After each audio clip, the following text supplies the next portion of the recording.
Students, now let's look into few question and answers from the chapter triangles. We have completed the theory part of it. So let's start few question and answers.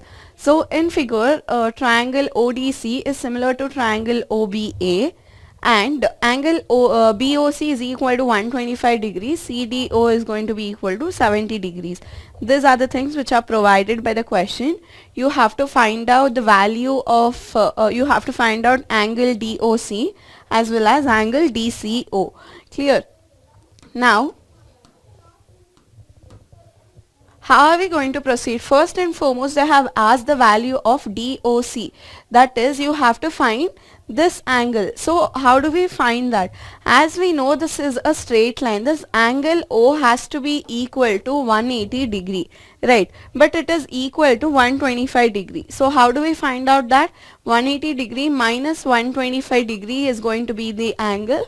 Therefore, the angle is going to be equal to 55 degrees.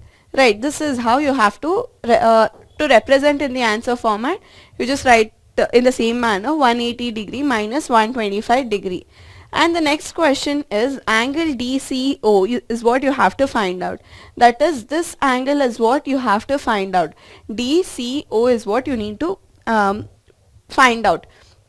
So if you can observe, it is a triangle. Sum of all the angles has to be equal to 180 degree. Suppose if the angle is not known, we already know this is 55 degrees. So sum of all of it has to be equal to 180 degree. So 70 plus 55 is going to be equal to 125 again. So as we can just tell that, 180 degree. How did I get this minus over here? Sum of all is going to be equal to 180 degree. If I just shift this two angles to the left hand side, it becomes negative of 70 plus 55. Hence it becomes 180 minus 125. 55 degrees. But you also have to write that sum of all the angles is 180 degrees. Suppose this, how did we get that? Angle, this DOB is a straight line, hence the OC is going to stand on it. That is the reason we have got this angle 55 degrees is what we have got. Clear? Next question. ABC is a isosceles triangle, angle at C. You have to prove that AB square is equal to 2 times of AC square. So how do we proceed that? First and foremost, the only hint they have given over here is it is an isosceles triangle. So what is the characteristic of an isosceles triangle? Isosceles triangle is such a triangle wherein minimum 2 sides are going to be equal. Not minimum, exactly 2 sides are going to be equal, and that is something called as isosceles triangle. And they have said that it is also a right angle triangle wherein it is angled at C. So this is angled at C. So this is how it is going to be. It is angled at C. Now you have to prove that AB square is equal to AC square. Once you have got the hint, it is an isosceles triangle and also it is a right angle triangle. The only option you have to use is use Pythagoras theorem. So Pythagoras theorem says hypotenuse square is equal to base square plus perpendicular square. So it basically hypotenuse square is going to be equal to other two sides, the square of other two sides, right? But it is an isosceles triangle. This is going to be my hypotenuse. So other than that, I will consider even this side and this side are going to be equal. So when I consider this, both the sides are equal. If at all, if I'm representing this AC as BC, even this also is going to be equal. It is nothing but AC is equal to BC. In the place of AC, even if I write BC, it doesn't matter. In the place of BC, if I write AC also, it is one and the same. So here in the place of BC, I have taken AC square. Therefore, AC square plus AC square is going to be 2AC square. So AB square on your left hand side, that is what you had. So even this is what you have to prove eventually. Clear? Next question. In figure, DE is parallel to OQ and DF is parallel to OR. So you have to prove that DF is parallel to OQ. So how is that you will be proceeding with this type of a question? So whenever this type of a question comes, first and foremost, if at all if it is parallel, BPT theorem is what something it has to strike. if two sides are parallel, then their ratios are going to be equal, right? So now first and foremost, let's consider OQP. So this triangle is what I am considering. So if I consider that triangle, so if I consider this triangle, if I have to write the proportionality, that is ratio, it is going to be PE upon EQ is equal to PD upon DO, right? PE upon EQ is equal to PD upon DO. Similarly, I have considered this triangle. Now I will consider the another triangle which is on the either side, which is going to be POR or OPR, anything one and the same. So I had considered the left hand side triangle first. Now I'll be considering this POR triangle. When I'm considering this, again write the ratios. PD divided by DO is equal to PF divided by FR. So this is the second ratio we'll be getting. So this I will consider as first equation, and this I will be considering as second equation. Now you have to observe both the equation whatever you have considered. If you can observe, this PD divided by DO and PD divided by DO are common in both of it. Why did we even get common? Because this line is common between that. Hence even the side also we will be getting. So from 1 and 2, what is that you can write? Now you can write PE upon EQ is equal to PF upon FR. This is what you can write from comparing with 1 and 2. You will be getting this. So now from triangle PQR, first what is that you had considered? You just consider one triangle, half of the triangle, and the other triangle. Now consider this whole of the triangle, and whatever ratios you have got, if you can see that, then it is going to be equal. Then we can write it is going to be parallel. So ratios is equal, we are writing parallel. So this becomes converse of BPT. Clear? Next question.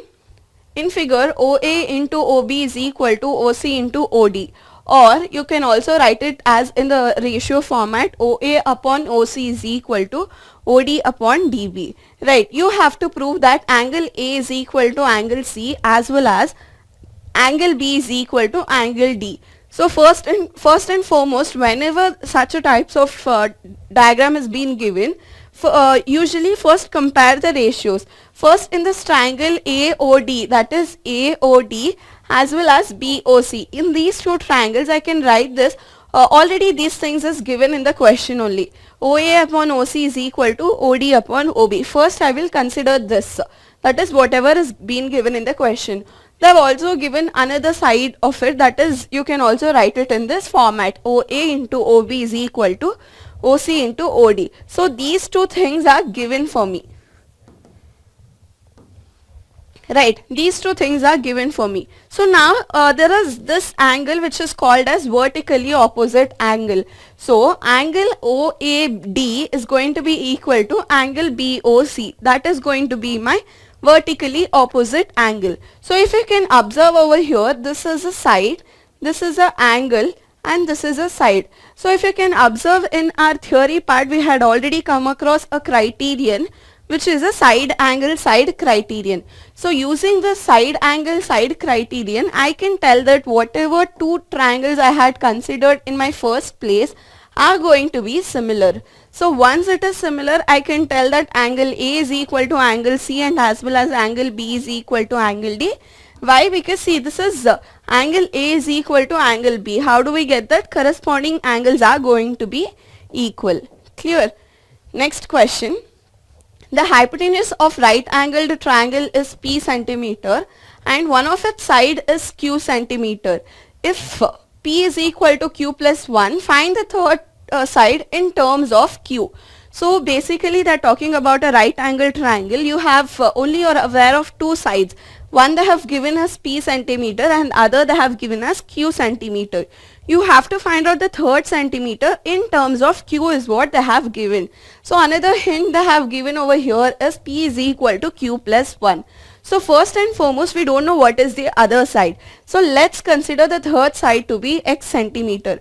Usually what happens, the question over here is find third side in terms of q. So what do people assume? The third side is only q. No, it is not q. You have to, in terms of q is what you have to find out, third side. Therefore the third side, let's consider it to be x centimeter. So we know Pythagoras theorem, the basis is going to be perpendicular square is equal to side square of other two sides. So you know one side and the other side. So one was p and other was q, and we just assume the another side is going to be x. So now according to the question, you already have p is equal to q plus 1. So over here p is equal to q plus 1. Whatever this q plus 1 I have, I can easily substitute in the place of p. That is, in the place of p I will be getting q plus 1 the whole square is equal to q square plus x square. So q plus 1 the whole square is going to be in the format of a plus b the whole square. So this is of the format of a plus b the whole square. Therefore the formula is going to be a square plus b square plus 2ab. So once you substitute the formula, and even this q square, see everything is in the q format. So even this q square also I am bringing it to the left hand side. So x square on my right hand side. So if you can see over here, plus q square and minus q square gets cancelled. So what is it? It is remaining 2q plus 1 is what is remaining, is equal to x square. I have the value for x square, but I don't want the value of x square. I just want the value of x. Therefore in terms of x, if you have to write within the square root of 2q plus 1, and that is what they had asked, find the other side, third side, which we had considered x, that is going to be equal to root 2q plus 1. Clear? So now from here it is going to be a 3-marker question. Let's see. In figure, qt upon pr is equal to qr upon qs, and they have also given that angle 1 is equal to angle 2. So what is that angle 1? Angle q, and in angle r only this part of it is going to be equal to 2. So now you have to prove that triangle PQS, that is this triangle, is going to be equal to TQR, that is this whole triangle. Clear? So these two triangles are similar is what you have to prove. So first and foremost, again in this particular question also, I will first write what are the given information. Using the given information only, I can tell that PQ is equal to PR. So how do I even get that? Opposite to opposite angles are equal. PQ is equal to QR. Opposite to opposite angles are equal, and also they had said you that angle 1 is equal to angle 2. So I can easily write that PQ is equal to QR. So wherever I have this PQ, I will be representing it in the, see, from equation 1 and 2. What was that equation 1 and 2? Whatever this they had already given in the question, and I just wrote PQ is equal to PR. So this will be my second equation. So wherever I have this PQ, I have this PR over here, so I will be writing PQ over there. So writing that, I will be getting QT upon QR is equal to PQ upon, so when I am writing QT divided by PQ is equal to QR divided by QS is what it will happen. So now I will be rearranging it in such a form, QT divided by QR is equal to PQ divided by QS. So that is what I will be getting from equation 1 and 2. So now in PQS and TQR, so I am considering these two triangles and I am just comparing that. So from equation 3, we have already got equation 3. I can write it as PQ upon QS you already have. See, PQ divided by QS, PQ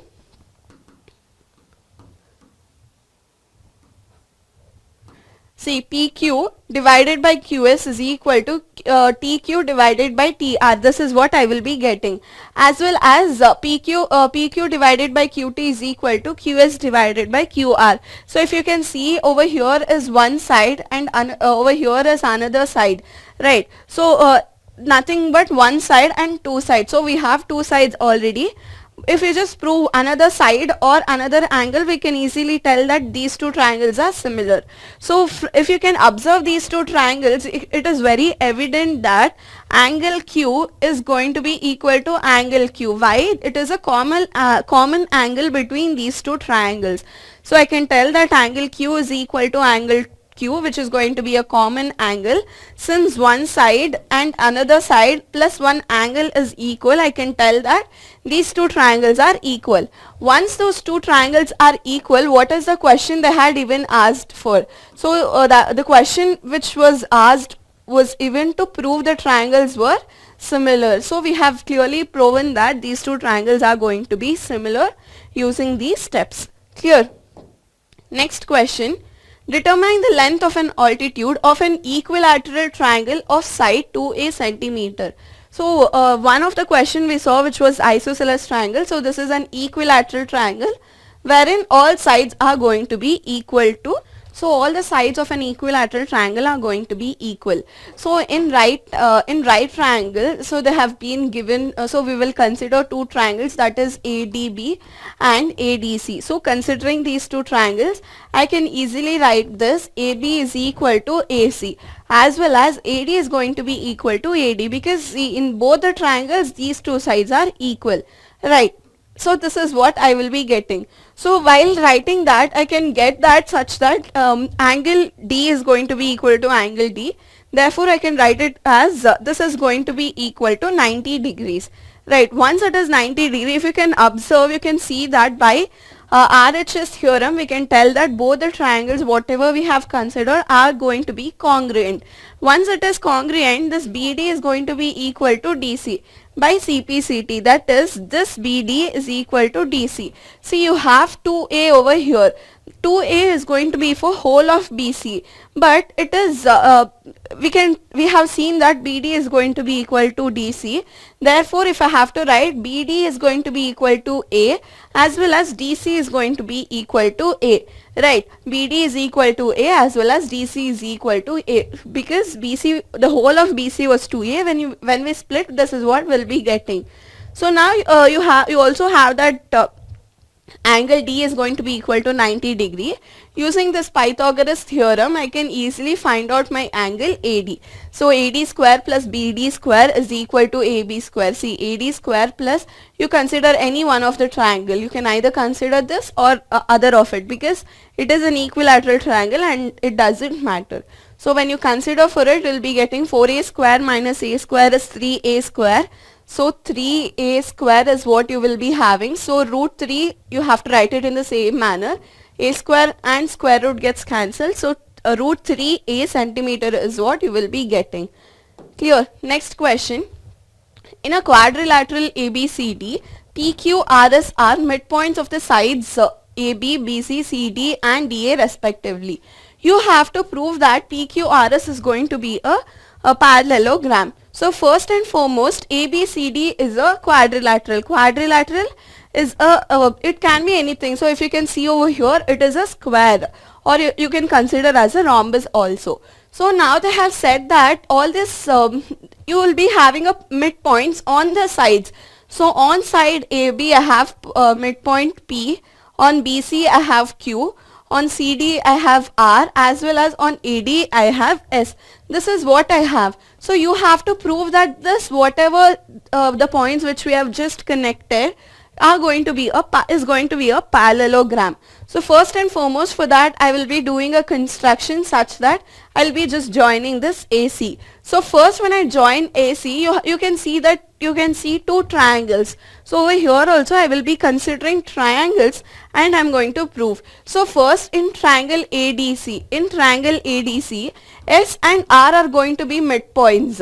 Right, S and R, if they are going to be midpoints, you can write that ds upon SA, that is ds upon SA is equal to dr upon RC. Right, these both are going to be equal to 1, because that midpoints are S and R are going to be the midpoints. If you just write that, if you can see over the proportionality or ratio of it, you can write this SR is going to be parallel to AC. That is because of converse of BPT theorem. So once you write, similarly you had consider for ADC triangle. Now consider for triangle BAC, that is whichever you had in the other part of it. That is, you have to consider this triangle and you have to prove. Now it is going to be AP upon PB is equal to QC upon QB. So once you write this, Once you write this, again it is going to be equal to 1. Why? Because P and Q are going to be the midpoints again. So now you can write that PQ is going to be parallel to AC. Why? It is again because of converse of BPT theorem. So once you can see that over here, this I have considered as equation 1, and over here I have considered it as equation 2. If you can observe over here also, SQ is parallel to AC and PQ is parallel to AC. So AC and AC. So what is it I can write? I can write that SR is going to be parallel to PQ.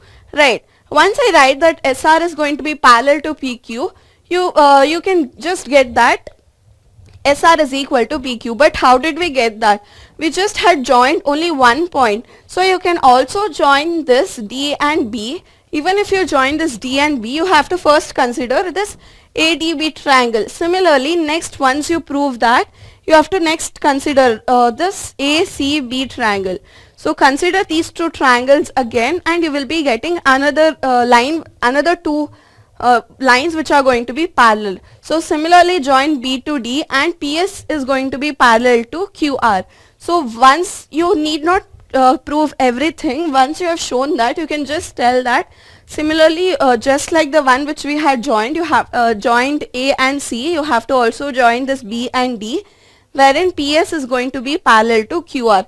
Once this is done, we can finally conclude that PQRS is going to be a parallelogram. Clear?